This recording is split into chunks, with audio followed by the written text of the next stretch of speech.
Bonjour, donc aujourd'hui la séquence est de relier à la fois le bulletin de paye au tableau de calcul de base et en même temps le calcul de base de cotisation au bulletin de paye.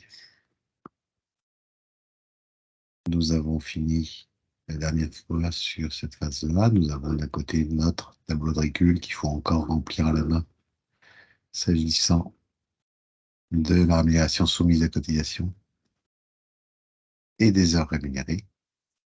Nous allons passer à un nouvel automatisme nous permettant de renseigner cette partie-là, la partie rémunération soumise à cotisation et les heures rémunérées à partir du bulletin.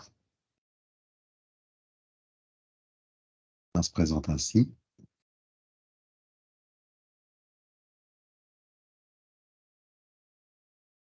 Enlever les fonds de couleur.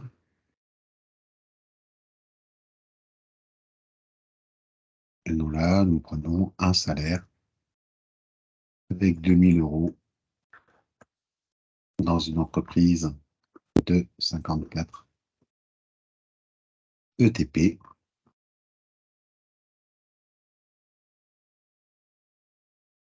Et pour l'instant, nous n'avons pas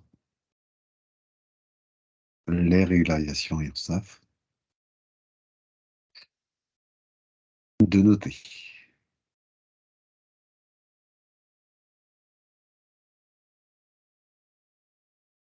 Nous allons supprimer toutes nos bases. Oui, oui.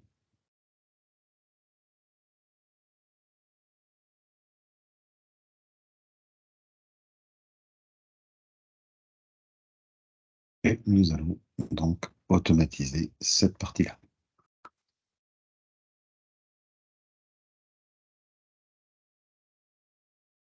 Donc, dans un premier temps, on va faire les plus simples, celles qui sont basées sur la RSC. Donc, nous avons la maladie, maternité à 7%, l'accident du travail,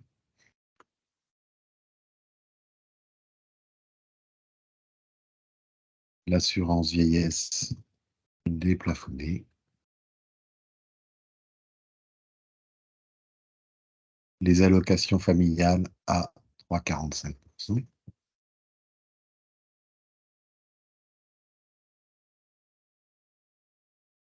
la contribution solidarité autonomie, la contribution au dialogue social, pour le Fonds national d'aide au logement, c'est sous condition, donc on mettra un petit ici. Le versement transport, c'est aussi sous condition. Le forfait social prévoyance prendra en compte les lignes dédiées aux prévoyances qui sont ici, mais seulement dans certains cas. La taxe d'apprentissage principale s'appuie aussi sur la RSC. Le versement libératoire aussi, et la formation continue aussi.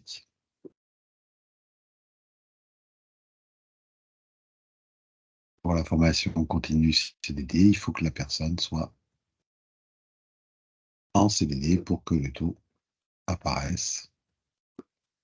Nous mettrons une condition.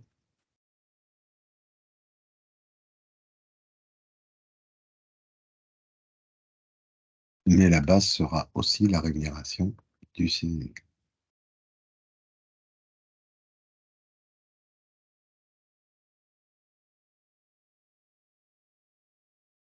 Donc la fonction qui va nous servir pour passer du bulletin de salaire vers la base BTP, c'est tout simplement égal, et je prends la RSC. Pour le nombre d'heures, pour le moment, nous irons chercher les heures dans la rémunération soumise à cotisation sur le bulletin de paie aussi. Ce sont les deux seuls éléments qui iront du bulletin de paie vers le tableau de régularisation.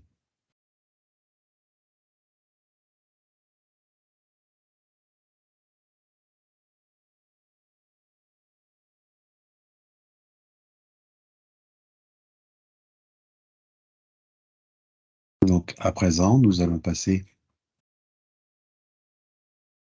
du tableau qui a nos calculs de base vers le bulletin de paie. Donc,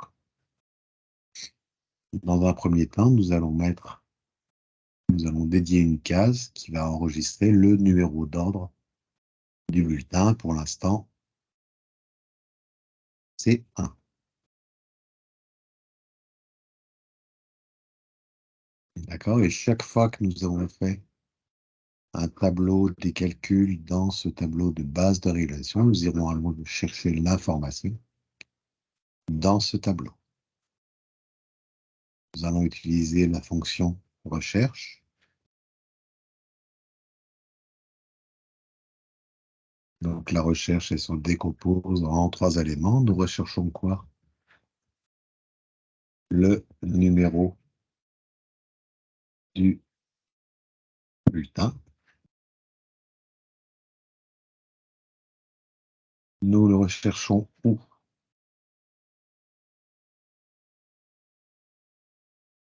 Dans notre tableau base BDP.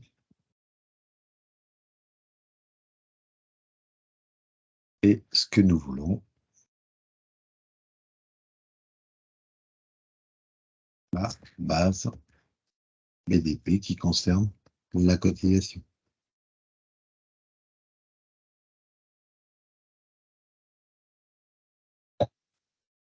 Donc, pour le complément maladie-maternité, donc je recherche quoi? Je recherche le numéro de mon bulletin, donc le 1. Je le recherche où? Dans ma base bulletin de paye. Et nous avons traité les 6% dans la partie basse du tableau. Donc, ici, j'ai mon numéro d'ordre de bulletin. Et j'ai ma base pour les 6% ici.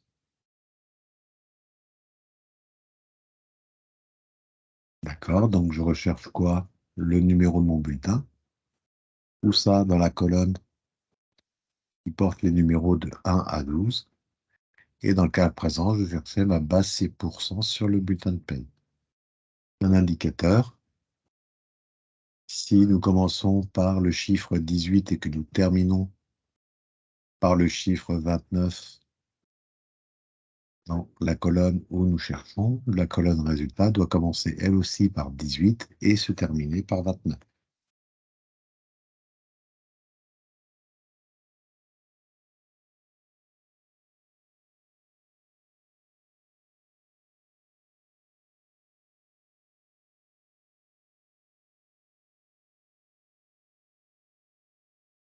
L'assurance vieillesse plafonnée. Nous allons répéter la manœuvre. Donc, je recherche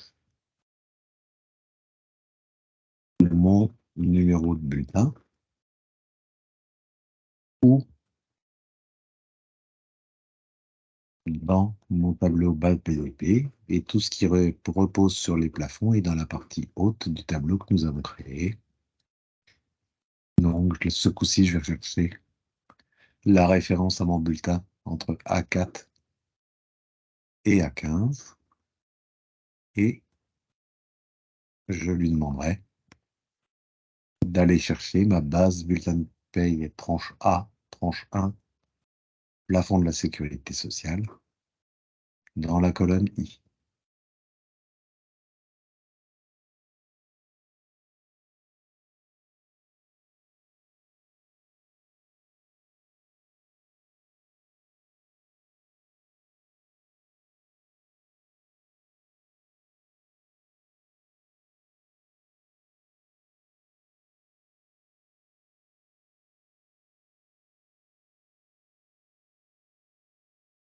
Donc là, c'est très typique. Je suis passé de la recherche 1 sans mettre le point virgule, et donc il a repris juste la colonne résultat. Donc j'oublie pas de mettre le point virgule une fois que j'ai sélectionné ma colonne. Où sont les mois?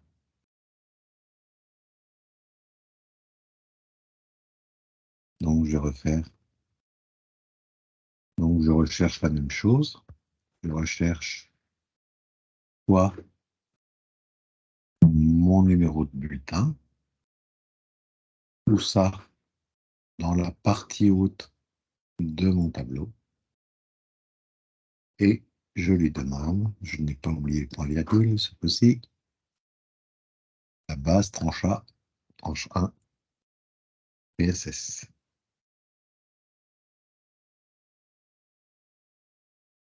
Donc, une fois que j'ai ma tranche 1, je peux la reprendre pour la contribution d'équilibre général de la tranche 1. Et je peux reprendre aussi pour l'assurance chômage tranche A, puisque nous avons vu que c'était le même calcul.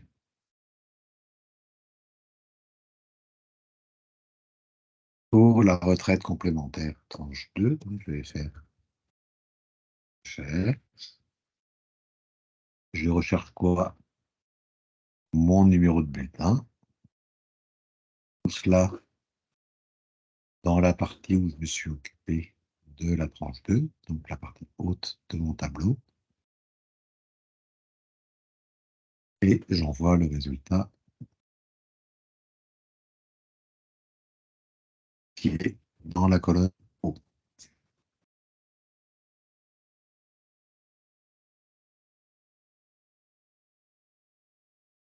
On fait de nouveau référence à la tranche 2, donc je peux prendre la case qui est au-dessus.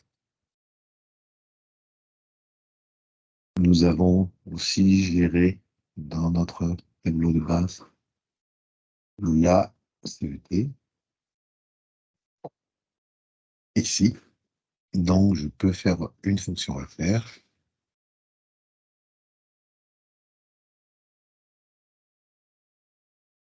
Je recherche quoi? Mon numéro de bulletin. Tout ça dans la partie haute de mon tableau. Je n'oublie pas le point virgule. Et je vais chercher la base CT du bulletin de paye.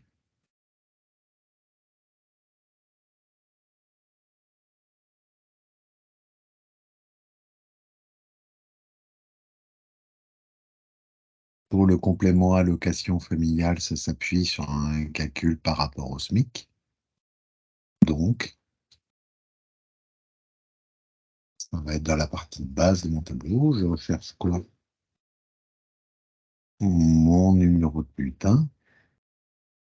Tout ça dans la première colonne de la partie de base de mon tableau. Et je lui renvoie la base qui me sert à calculer les 1,80%.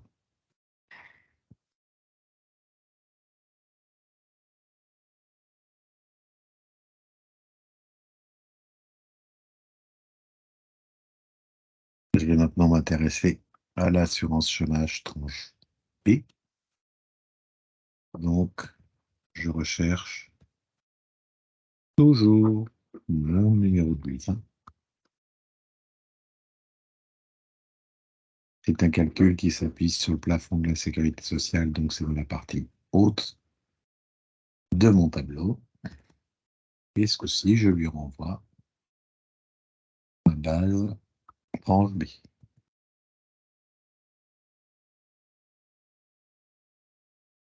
Ici, nous avons l'AGS et le FNGS.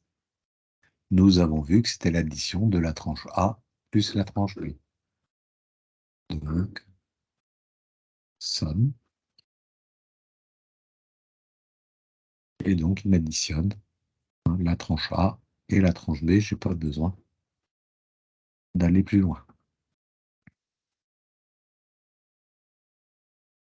Pour le final, donc le final, il est sous condition. Si nous sommes dans une entreprise de moins de 50 TP, la base, c'est la tranche A, tranche 1, plafond de sécurité sociale. À partir de 50 ETP, c'est la RSC. Donc, égale si. Et dans le bulletin de paye, vous verrez en F3 un endroit pour indiquer le nombre de TP.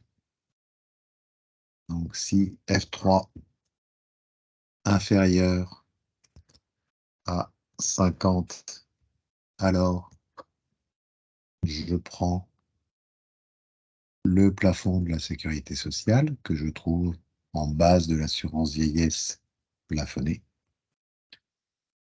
Sinon, virgule, je prends la RSC.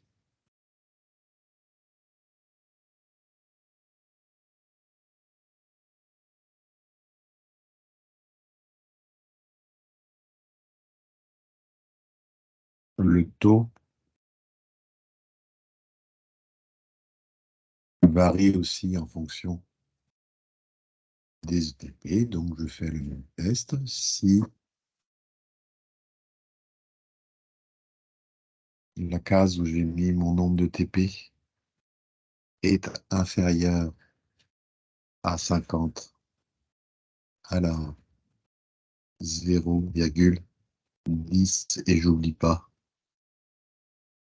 100, sinon 0,50%.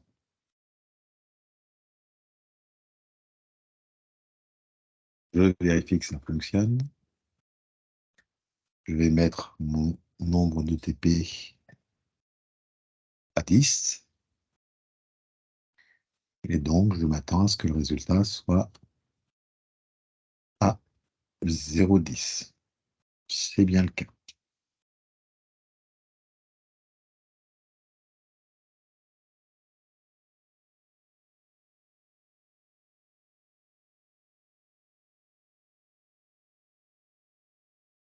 Pour le versement transport,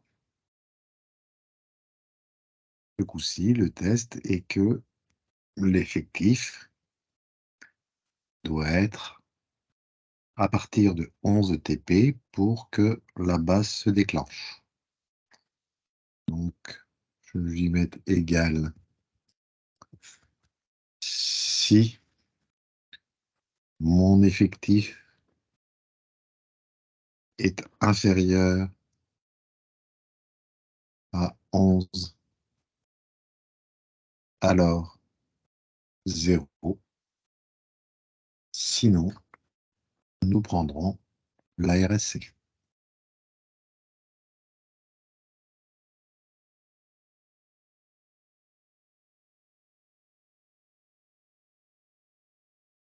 Pour le forfait social, c'est le même principe. Le seuil de déclenchement, c'est d'atteindre 11 ETP. Donc, si l'effectif est inférieur à 11, alors 0. Sinon, je dois additionner l'assurance décès qui se trouve pour le cadre ici et l'assurance prévoyance frais de santé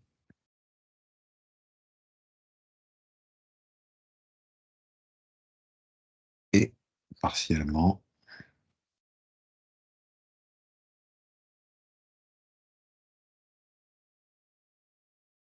la retraite supplémentaire, mais nous verrons que nous pouvons l'écarter et faire un autre traitement.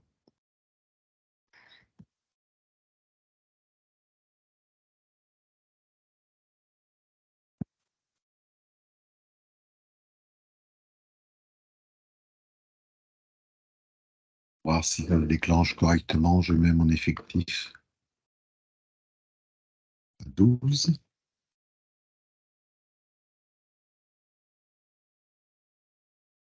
Et donc, j'ai bien mon versement transport qui se déclenche et mon forfait social à 8% qui se déclenche sur la prévoyance, sur les 25 € de mutuelle que j'ai ajouté.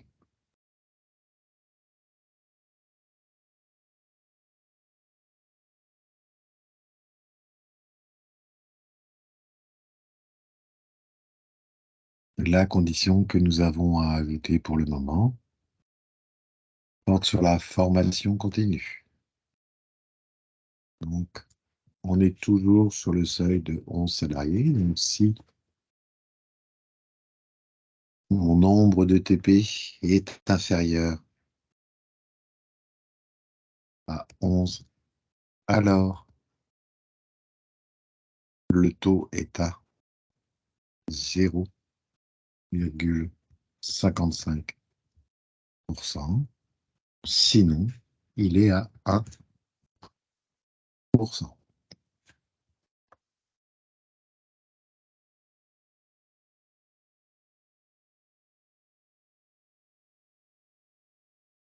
Pour la formation continue CDD, la condition n'est pas l'effectif, mais est-ce que la personne est en CDD ou pas?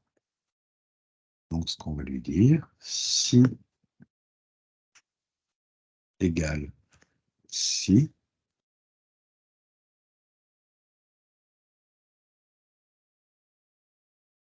la case où il y a le type de contrat de travail est égale. Alors, dès qu'on parle en lettres, nous devons mettre les lettres entre guillemets. Donc, en l'occurrence, ici, le critère, c'est CDD. Alors, donc 1,1%, sinon 0%.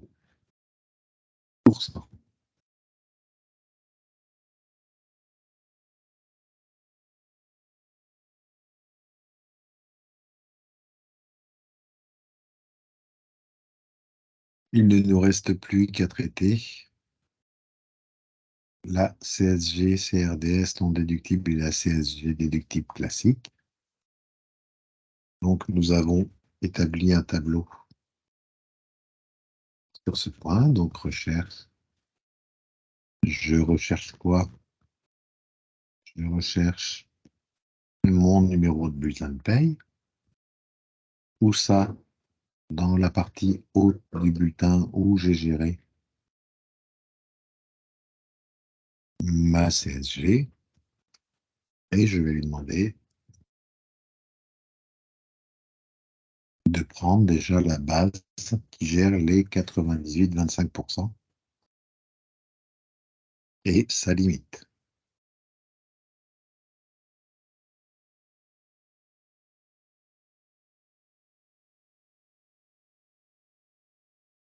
Et je vais ajouter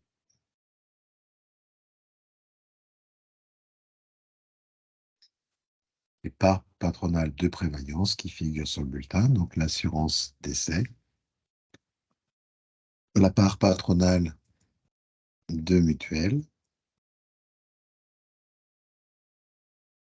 et la part patronale de retraite supplémentaire.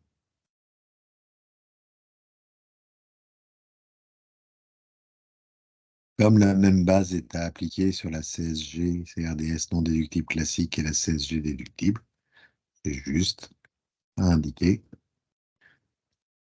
égal.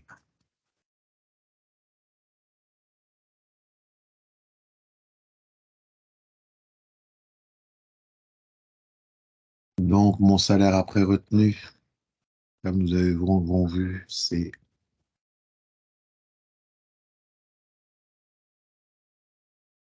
notre montant brut moins les cotisations sociales du salarié. Pour le net imposable. Il s'agit de la rémunération soumise à cotisation, moins les cotisations salariales, plus la part patronale de mutuelle, plus les montants de CSG non déductibles, donc la classique, celle qui porte sur les heures supplémentaires et complémentaires, et celle qui porte sur l'indemnité supralégale que nous aurons la joie, l'honneur et l'avantage de découvrir dans un autre épisode. Donc, dans notre cas, nous serions à 1638,50. Une fois que ce travail a été fait, donc on vérifie bien que notre bulletin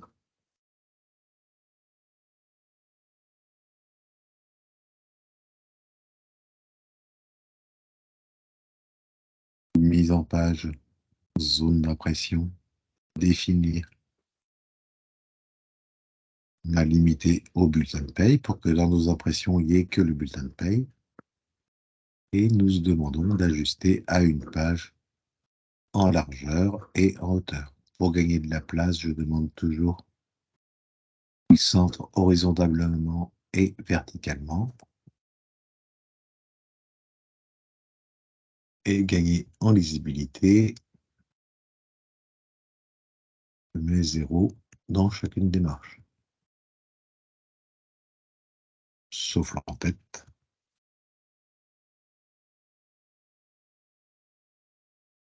Donc au bas. 0 et je garde de quoi mettre quelque chose dans l'en-tête et le pied de page.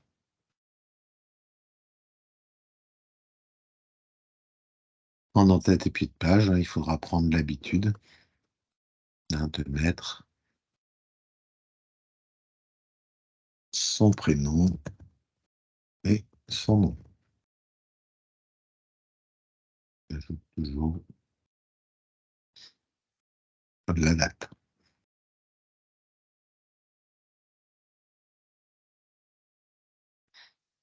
Voilà, notre premier bulletin de paye est fait. Donc, une fois que ce bulletin de paye est fait, je crée 12 feuilles. Enfin, 11 feuilles, pardon.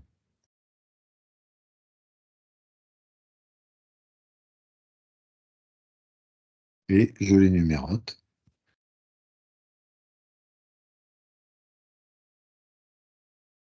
De 1 à 12.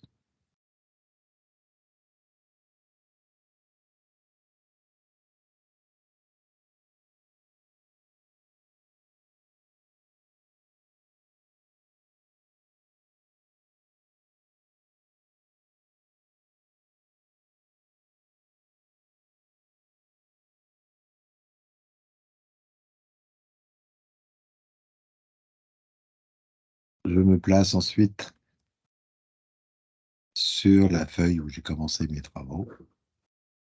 Je me place en haut à gauche, clic droit, copier, et je vais sur la seconde feuille, clic droit, coller. Et jusqu'au deuxième bulletin.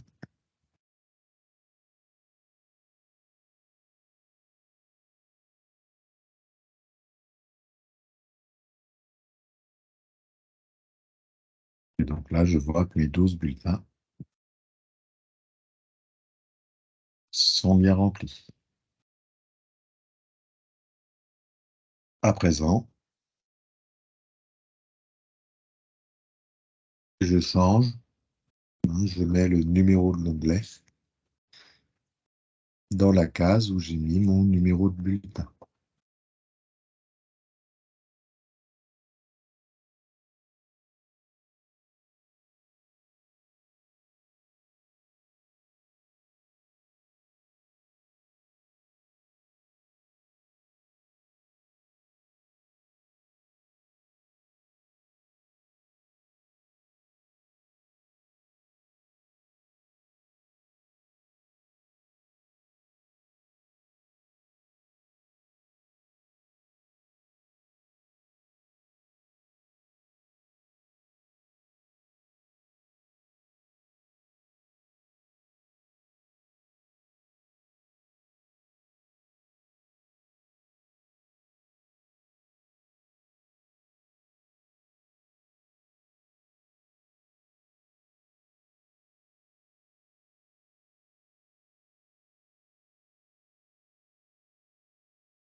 La dernière étape va consister à reporter sur le bulletin sur le tableau de base, l'ARSC qui figure sur chaque bulletin. Là, donc, c'est la fonction égale.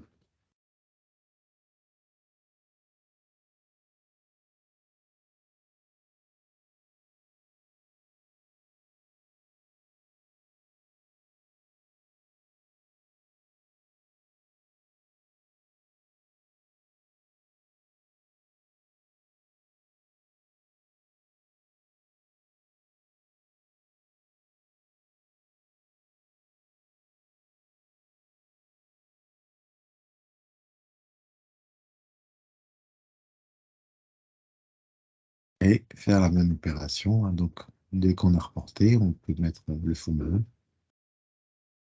puisque maintenant, c'est plus quelque chose à saisir, c'est devenu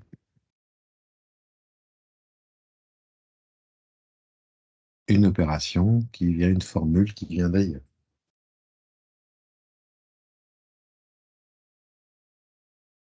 Nous appliquons pareil. Là, on va chercher l'information dans le bulletin pour les heures.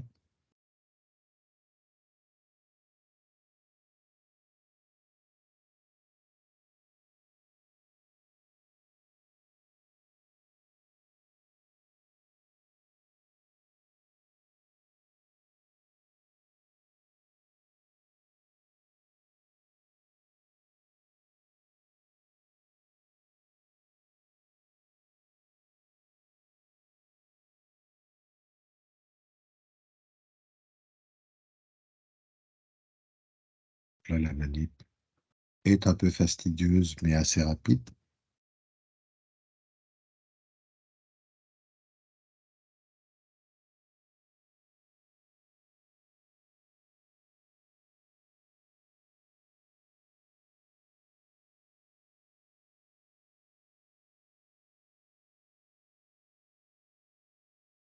Donc, vous répétez l'opération jusqu'à être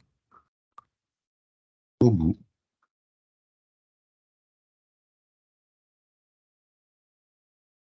Donc, on va tester là sur les 6 premiers mois. Nous allons mettre une prime à 5 000 € ici. Nous allons regarder notre tableau. Donc, nous voyons bien qu'au mois d'avril, la RSC qui est prise en compte est bien 7 000.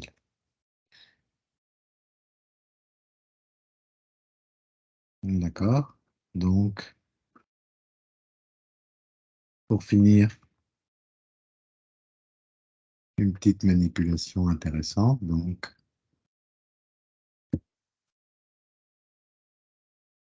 nous devons nous occuper aussi des réductions générales sur cotisation patronale. Donc, on n'oublie pas de mettre un petit moins devant puisque c'est une réduction. Et donc, recherche.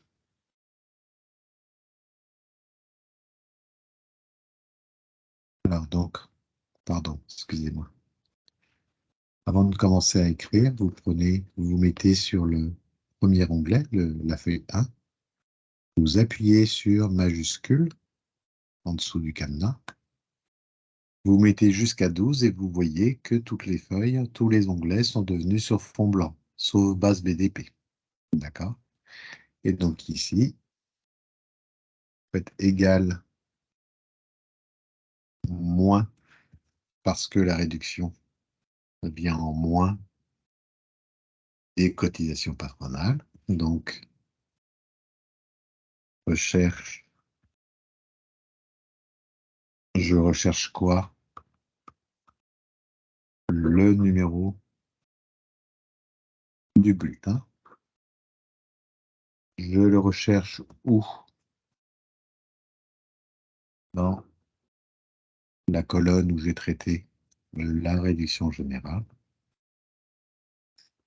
Et donc, pour l'instant, je suis sur la ligne réduction générale URSSAF. Donc, je prends la réduction générale URSSAF sur mon bulletin de paie.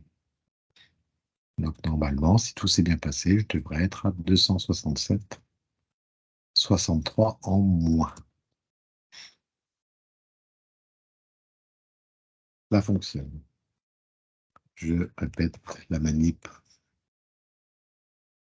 pour la partie unique. Donc, moins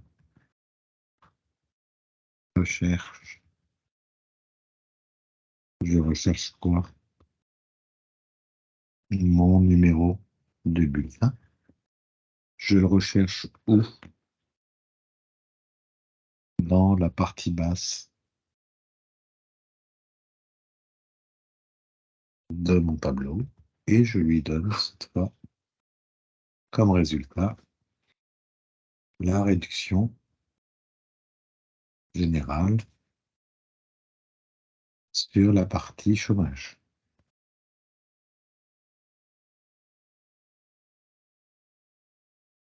Et je l'ai décalé.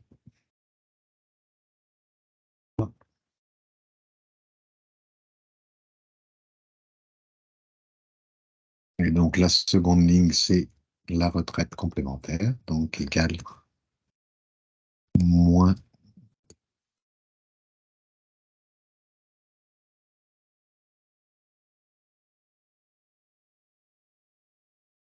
cherche quoi? Je recherche le numéro de mon bulletin. Tout cela dans la partie basse de mon bulletin de paye, de mon tableau de gestion des cotisations.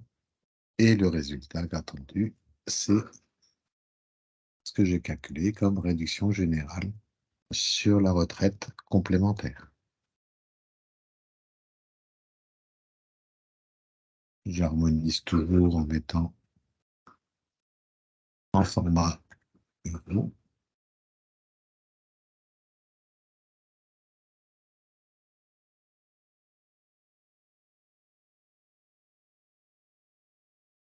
Hop.